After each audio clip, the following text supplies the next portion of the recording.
লুঙ্গির ইংরেজি কি? Skirt, men's skirt. কষ্ট করে চিন্তা করা লাগবে না, লুঙ্গি ইংরেজি লুঙ্গি। অক্সফোর্ড ডিকশনারি দেখি। লুঙ্গি, লুঙ্গি, আচ্ছা আচ্ছা, এটাও কিন্তু ইংরেজি শব্দ, বানান ACHCHA। ফান ফ্যাক্ট, এই শব্দটা 2020 সালে ডিকশনারিতে অ্যাড হয়। তারপর বাংলায় বলি না চুপ, ইংরেজিতেও চুপ। যদিও বাংলা ইংরেজি দুই ভাষাতেই কাউকে এভাবে চুপ বলাটা রুড, তাই এটা ভেবে চিন্তে ব্যবহার করবেন। ছেলেটা খুব কম কথা বলে, একেবারেই চুপচাপ। হিজ ভেরি চুপ চুপ, ইংরেজিতে এভাবে বলতে পারি হিজ ভেরি চুপ চুপ। এরপর সকালের নাস্তায় কি খাই? রুটি, পরোটা। এই রুটি পরোটা এগুলোও ইংরেজি শব্দ।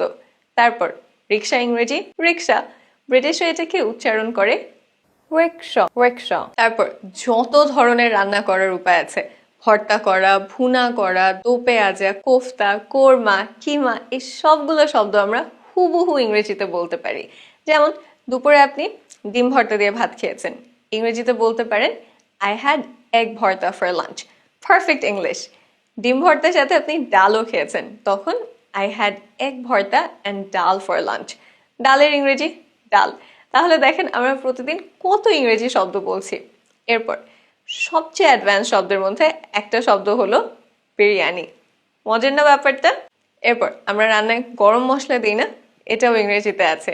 আরও আছে নাস্তার বিভিন্ন আইটেম, যেমন নান, কাবাব, রায়তা, হালুয়া, চাটনি। শুধু যে খাবারের নাম ইংরেজিতে আছে তেমনটা না, সবচেয়ে অ্যাডভান্স শব্দের লিস্টে আছে জামাই, চাচা, চাচি, মামা, মামি, ফুপা।